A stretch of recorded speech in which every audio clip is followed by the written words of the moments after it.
कि उत्तर प्रदेश में हमारे सभी स्वास्थ्यकर्मी, सुरक्षाकर्मी, सभी स्वच्छता कर्मी और इसके साथ ही बड़े पैमाने पर प्रदेश के अंदर अलग अलग संस्थाओं के, संगठनों के द्वारा, हमारी सरकारी मशीनरी के द्वारा सेवा के एक बड़े कार्यक्रम को आगे बढ़ाया जा रहा है। प्रदेश को कोरोना से मुक्त करने के लिए, उसकी चेन को तोड़ने के लिए, टेस्टिंग और सैंपल कलेक्शन के लिए बृहद पैमाने पर कार्य योजना बना करके कार्रवाई की जा रही है। ऐसे समय में कुछ लोग कोरोना कैरियर का काम कर रहे हैं। सुरक्षा कर्मियों पर, मेडिकल की टीम पर, स्वच्छता कर्मियों पर हमला कर रहे हैं। यह एक अक्षम्य अपराध है और इस प्रकार के कृत्य को कतई बर्दाश्त नहीं किया जा सकता। इसी को दृष्टिगत रखते हुए हम लोगों ने उत्तर प्रदेश में एपिडेमिक एक्ट में व्यापक संशोधन करने की एक कार्रवाई को आगे बढ़ाया है और इसके तहत अब तक इसमें भारत सरकार ने जो अपना अभी हाल ही में एपिडेमिक एक्ट में संशोधन किया है, एपिडेमिक एक्ट 1897 में, उसके तहत भारत सरकार ने मेडिकल के कर्मियों पर किसी प्रकार का हमला या उनके साथ दुर्व्यवहार, इसके लिए जो सजा और जुर्माने का प्रावधान किया है, में वह तो लागू किया ही है। इसके साथ ही सुरक्षा कर्मियों पर, स्वच्छता कर्मियों पर और कोरोना वॉरियर्स पर या कोरोना योद्धाओं पर अगर कोई भी व्यक्ति हमला करता है 7 साल तक की सजा और 5 लाख तक रुपये ये करने का हम इस संशोधन के माध्यम से इस कार्रवाई को हम आगे बढ़ाने जा रहे हैं। आज भी कानपुर में कुछ लोगों ने दुस्साहस किया है और मैं पुलिस के अधिकारियों को स्पष्ट कर देना चाहता हूं कि जो लोग भी पुलिस कर्मियों पर और मेडिकल की टीम पर हमला किए हैं उन सबको ढूंढ निकालिए। इन सब के खिलाफ सख्त कार्रवाई, न केवल डिजास्टर मैनेजमेंट एक्ट और एपिडेमिक एक्ट के अंतर्गत इनके खिलाफ कार्रवाई होनी चाहिए, अभी तो आईपीसी की सुसंगत धाराओं के अंतर्गत इनके खिलाफ प्रभावी कार्रवाई करते हुए इनके खिलाफ गैंगस्टर और एनएसए के तहत भी बहुत सख्त कार्रवाई की जाए, क्योंकि ये लोग कोरोना कैरियर का काम कर रहे हैं, समाज में अव्यवस्था फैला रहे हैं और इस प्रकार की अव्यवस्था और अराजकता को कतई स्वीकार नहीं किया जा सकता है कि जब जान को हथेली पे रखकर एक बड़ी टीम, मेडिकल की टीम, सुरक्षा की टीम, स्वच्छता कर्मियों की टीम, डोर स्टेप डिलीवरी से जुड़ी हुई टीम, सैनिटाइजर से जुड़ी हुई टीम युद्ध स्तर पर 23 करोड़ जनता की सेवा में कार्य कर रही हो, मुट्ठी भर लोग अव्यवस्था फैलाने का प्रयास करें, इसको कतई स्वीकार नहीं किया जा सकता है। प्रभावी कार्रवाई करें ऐसे लोगों के खिलाफ और कार्रवाई करने में किसी प्रकार का संकोच न करें, इसके लिए स्पष्ट आदेश दिए गए हैं। जो भी दोषी होगा उन सब के खिलाफ बहुत सख्त कार्रवाई करेंगे और इन्हें एपिडेमिक एक्ट के साथ साथ डिजास्टर मैनेजमेंट एक्ट के अंतर्गत, आईपीसी की सुसंगत धाराओं के अंतर्गत भी निरुद्ध करने के साथ साथ गैंगस्टर और एनएसए की कार्रवाई में भी इनके खिलाफ हम बहुत सख्त कार्रवाई करेंगे। इस वक्त कानून मंत्री ब्रजेश पाठक हमारे साथ जुड़ गए हैं फोन लाइन पर। स्वागत है आपका ब्रजेश, एबीपी गंगा पर। सर, कानपुर से आज जो तस्वीरें आई वाकई में बहुत शर्मनाक ये तस्वीरें हैं। अब संशोधन कानून में राज्य सरकार कर रही है और सजा को और भी ज्यादा कड़ा कर रही है। कानपुर की घटना बहुत ही चिंताजनक है, दुखद है। बराबर हम लोग कह रहे हैं कि हमारे जो कोरोना वॉरियर्स हैं उनके खिलाफ कोई भी इस तरीके की कार्रवाई करेगा तो हम कड़ी सजा देंगे। फिर भी घटनाएं हो रही हैं। इसके बाद ने कानून में संशोधन किया है। उत्तर प्रदेश सरकार ने उस संदर्भ में कल रात में ही अध्यादेश जारी कर दिया है जी। अब यदि कोई कोरोना वॉरियर्स को टच करेगा, चाहे हमारे चिकित्सा के कर्मी हो, चाहे डॉक्टर्स हो, चाहे पैरामेडिकल स्टाफ हो, पुलिस हो, या और भी जो लोग कोरोना वायरस के रूप में काम कर रहे हैं, हम 6 माह तक का से लेकर के 7 वर्ष तक का कारावास का उसमें प्रावधान किए हैं। इसके अलावा उसमें हम आर्थिक जुर्माने का भी प्रावधान किया गया है। हम कोरोना वायरस के खिलाफ जो भी ये कुकृत्य कर रहे हैं उनके खिलाफ कड़ी कार्रवाई करेंगे, बिल्कुल नहीं बख्शेंगे। बिल्कुल। ब्रजेश पाठक जी, सीएम को हम सुन रहे थे जिन्होंने ये 7 साल की सजा और 5 लाख तक के जुर्माने की बात तो कही है, लेकिन और भी धाराओं में कार्रवाई करने की बात कही गई है, चाहे वो गैंगस्टर एक्ट हो, चाहे वो एनएसए के तहत कार्रवाई हो। इसके बारे में भी जरा मैंने विस्तार आपसे से। पूर्व में ही कहा, उत्तर प्रदेश सरकार ने इस संबंध में कई मामलों में एनएसए के तहत कार्रवाई की है। जिस प्रकार की घटना है काफी निंदनीय है, दुखद है। हम बराबर उत्तर प्रदेश के लोगों से अपील करते हैं, कहता है कानून हाथ में न ले। इस तरीके का कोई भी व्यक्ति अगर करता हुआ पाया जाएगा, उसके खिलाफ कानून के जो भी सर्वोच्च धाराएं हैं, सर्वोच्च सजा है, उसमें हम लोग कार्रवाई करेंगे, बिल्कुल बख्शेंगे नहीं। ब्रजेश जी, आज जो कानपुर से तस्वीरें आई जिसका रेफरेंस मुख्यमंत्री योगी आदित्यनाथ ने भी दिया, उसको लेकर क्या अपडेट है? क्या कुछ कार्रवाई अभी तक पुलिस की तरफ से की गई है वहां पर? दरअसल अभी क्या है, अभी कानपुर पुलिस से हमारी अभी तत्काल बात नहीं हुई है। फुटेज के आधार पर मैं कह सकता हूं कि जिस तरीके से घटना है काफी निंदनीय है, दुखद है, हम कड़ी कार्रवाई करेंगे। ब्रजेश जी, 7 साल की सजा और 5 लाख तक का जुर्माना तो लगाया जा रहा है, लेकिन आपको क्या वजह समझ में आती है सर, जो इतनी सारे सजा के बावजूद भी, लगातार एक्शन के बावजूद भी लोग सुधर नहीं रहे? लोग हैं, मैं बराबर अपील करता हूँ, जो भी कोरोना वायरस के खिलाफ इस तरीके की उत्पीड़न की कार्रवाई करेंगे, उनको हम बख्शेंगे नहीं, उनको हम देखेंगे, उनके खिलाफ कानून तहत कड़ी कार्रवाई करेंगे और जुर्माना भी लगाएंगे। ऐसे लोगों को चिन्हित करने के लिए किस प्रकार से विशेष अभियान ब्रजेश जी पुलिस चला रही है या फिर चलाया जा रहा है? चौराहे से लेकर गली मोहल्ले तक सक्रिय है, हमारे एलआई के लोग सक्रिय हैं, हम लगातार चिन्हित भी कर रहे हैं और उनके खिलाफ हम दंडात्मक कार्रवाई का भी प्रावधान कर रहे हैं। ब्रजेश जी, क्या ऐसे नहीं हो सकता कि पहले से पुलिस को ये सूचना रहे कि जहां पर वो जा रहे हैं कोरोना संदिग्धों को लेने के लिए, वहां पर कुछ हरकत हो सकती है? कोरोना वायरस जाते हैं, चिकित्सक जाते हैं, उनके साथ पुलिस फोर्स होती है। ये घटना घटी है, हम इसकी भी जांच करा रहे हैं कि उनके साथ पुलिस फोर्स मौके पर क्यों नहीं थी। जी बिल्कुल ब्रजेश जी, और अगर कहीं पर कोई खामी पाई जाती है तो क्या फिर कार्रवाई संभव है? जरूर जरूर, अगर कोई त्रुटि प्रशासनिक स्तर पर है तो उसकी भी हम लोग उसकी जानकारी एकत्र कर रहे हैं। बिल्कुल, शुक्रिया आपका ब्रजेश जी, हमारे साथ जुड़ने के लिए, हमसे बातचीत करने के लिए। तो संतोष, जैसा कि हम पहले भी चर्चा कर रहे थे कि मुख्यमंत्री किसी को भी बख्शने के मूड में नहीं है, अगर कोई ऐसा कदम उठाएगा तो उस पर कार्रवाई की जाएगी। लेकिन संतोष, ये जो तस्वीरें हम देख रहे हैं, इसमें देख रहे हैं कि पुलिसकर्मी मौजूद हैं 4 से 5 की संख्या में, भारी भीड़ आती है और मजबूरन पुलिसकर्मियों को भी वहां से भागना पड़ता है, अपनी जान बचानी पड़ती है। यानी कि सोच समझकर, देखकर ये पूरी जो घटना है इसको अंजाम दिया गया है। बिल्कुल पूरी तैयारी के साथ ये घटना को अंजाम दिया गया है। छतों पर पत्थर इकट्ठा थे, छतों से जो पथराव हुआ है वो इस बात की पुष्टि करता है कि लोगों ने घरों पर पत्थर इकट्ठा किए हुए थे और जैसे ही स्वास्थ्य विभाग की टीम वहां पर पहुंची है तो उनके ऊपर एक सुनियोजित ढंग से एक साजिश के तहत यह हमला किया गया और जिसके चलते जो स्वास्थ्य विभाग की टीम के साथ जो पुलिस वाले पहुंचे हुए थे वो जान बचाकर वहां से निकले हैं। अगर वो वहां पर रुक जाते तो शायद एक आध पुलिसकर्मी शहीद हो जाता, ऐसी दर्दनाक तस्वीर भी सामने आ सकती थी। यानी कि जो हमला हुआ है सुनियोजित साजिश के तहत हुआ है। उत्तर प्रदेश सरकार ने सख्ती से निपटने के आदेश दे दिए गए हैं। डीजीपी एचसी अवस्थी ने खुद DGP ADG Kanpur zone GN Singh, SSP Kanpur Anant Dev Tiwari, इन दोनों लोगों को, अफसरों को सीधे कहा है कि फील्ड में उतरेंगे। जो भी लोग चिन्हित किए जा रहे हैं, चाहे वो सीसीटीवी फुटेज के जरिए या जो मोबाइल फुटेजेस जो मीडिया को मिले हैं या आम लोगों के जरिए जो पुलिस हासिल कर सकती है, उनको हासिल करे, इनको चिन्हित करे और सख्त कार्रवाई करे। अभी तक 7 आरोपी जो हमलावर थे, जो स्वास्थ्य कर्मियों के ऊपर जिन लोगों ने हमला किया, जो कोरोना वॉरियर्स के ऊपर हमला किया, ऐसे 7 लोग गिरफ्तार किए जा चुके हैं और धरपकड़ जारी है। वहां पर फ्लैग मार्च किया जा रहा है। 2 थाना क्षेत्रों के आसपास का पूरा इलाका संवेदनशील बना हुआ है। जो आरएएफ की टीम है वो वहां पर फ्लैग मार्च कर रही है। डीजीपी मुख्यालय पूरी सख्ती बरत रहा है कि किसी भी तरीके से ऐसे लोगों को बख्शा ना जाए, इनके खिलाफ ऐसी सख्त कानूनी कार्रवाई की जाए जिससे कि कोरोना वॉरियर्स पर हमला करने वालों को नसीहत हो। और उत्तर प्रदेश सरकार पहले ही कानून में संशोधन कर चुकी है, अब इनको जेल जाना पड़ेगा क्योंकि प्रावधान है कि 7 साल से कम के अपराध वाले जो अपराध हैं उसमें जेल नहीं जाना पड़ सकता है। लिहाजा उत्तर प्रदेश सरकार ने एपिडेमिक एक्ट में तब्दीली करते हुए अब 7 साल की सजा मुकर्रर की है।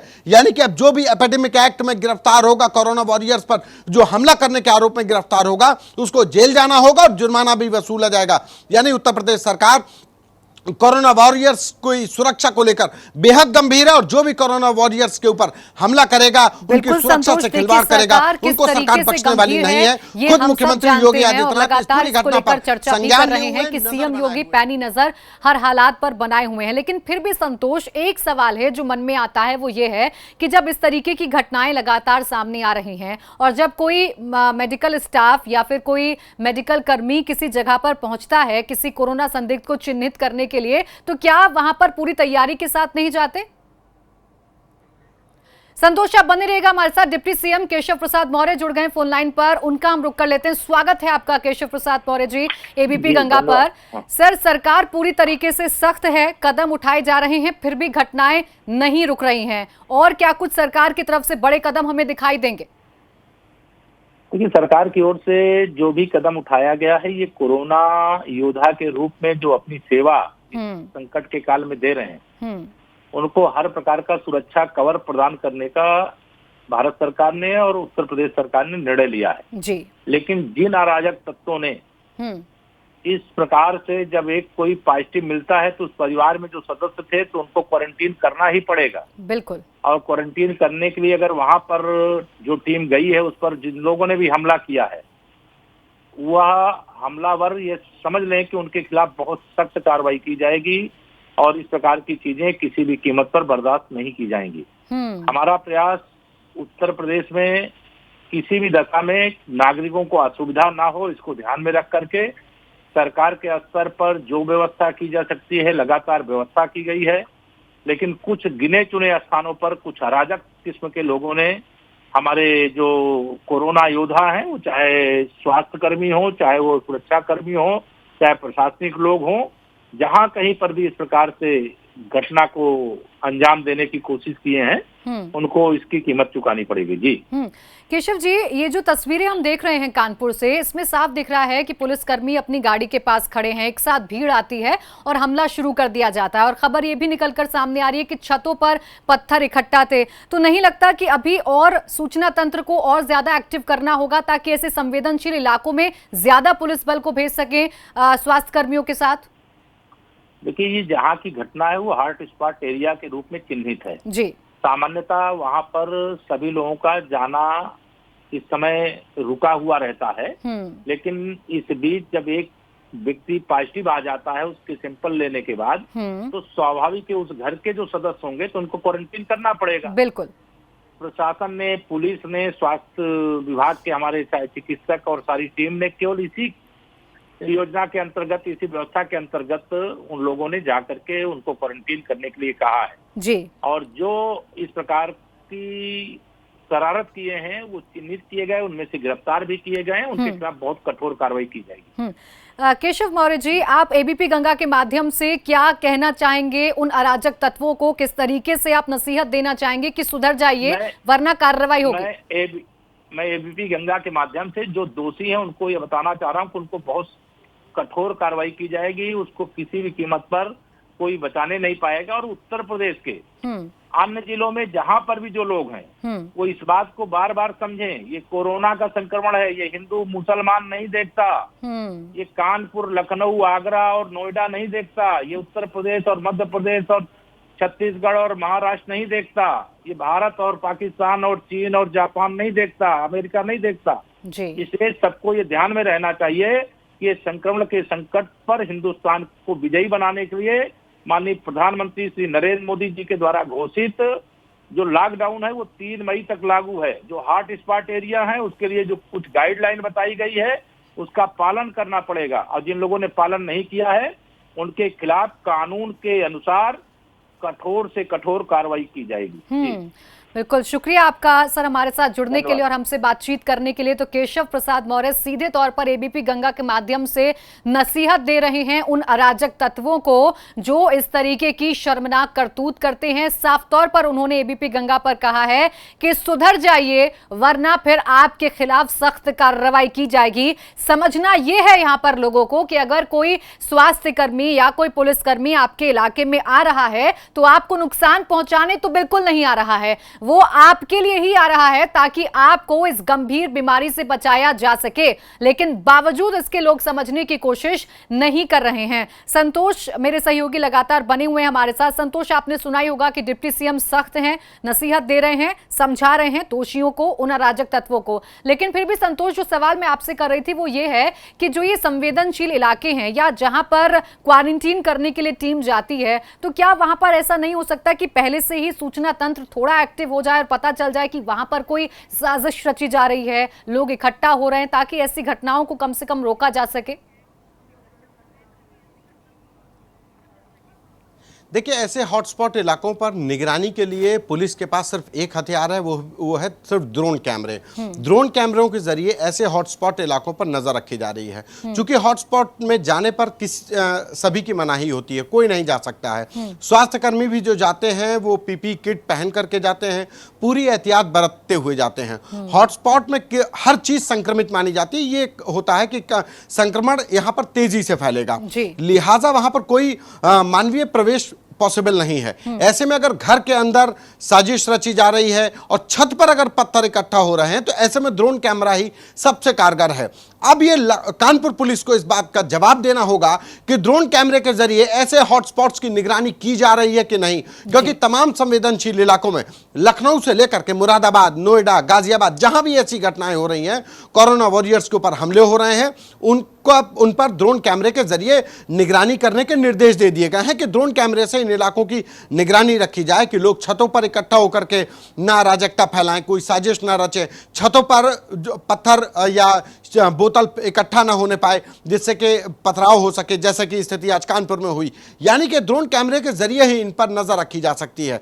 या कहीं ना कहीं कानपुर पुलिस का ये फेलियर है। ड्रोन कैमरे से निगरानी ना होने की वजह से ही कानपुर पुलिस को भनक नहीं लगी कि इस हॉटस्पॉट इलाके में लोगों ने छतों पर पत्थर इकट्ठा कर रखे हैं, और जैसे ही स्वास्थ्य विभाग की टीम, हमारे कोरोना वॉरियर्स वहां पर पहुंचते हैं, टेस्ट लेने के लिए पहुंचते हैं, तो वहां पर पथराव हो जाता है। छतों पर पत्थर इकट्ठा होने की बात आ रही है कि छतों पर लोगों ने पत्थर इकट्ठा किए हुए हैं, तो जाहिर है कि कहीं ना कहीं चूक हुई है। अब इस चूक की कैसे भरपाई होगी और क्या सबक लिया है, यह देखना होगा। और ये सिर्फ कानपुर पुलिस को सबक लेने की जरूरत नहीं है, पूरी उत्तर प्रदेश पुलिस को, हर जिले की पुलिस को इससे सबक लेने की जरूरत है कि संवेदनशील इलाकों में जाने से पहले वहां पर ड्रोन कैमरे से निगरानी। सत्यदेव पचौरी सांसद कानपुर से हमारे साथ जुड़ गए हैं फोन लाइन पर। स्वागत है आपका सत्यदेव पचौरी साहब एबीपी गंगा पर। सर, कानपुर में जिस तरीके की ये घटना हुई है, क्या कहना चाहेंगे इस पर, क्योंकि शर्मनाक है, कई सवाल खड़े करती है। चाहूंगा पहले तो ये है कि घटना की मैं निंदा करता हूँ, ये दुर्भाग्यपूर्ण है, और पुलिस प्रशासन को चाहिए कि ऐसे लोगों के खिलाफ कठोरतम कार्रवाई करे, क्योंकि स्वास्थ्य कर्मी तो उनकी जान बचाने के लिए गए थे कि परिवार में और लोगों को असर अगर हो गया है तो उसको आइसोलेशन में रखा जाए, लेकिन ये लोग कानून का पालन करने की इनकी आदत नहीं है। 70 साल में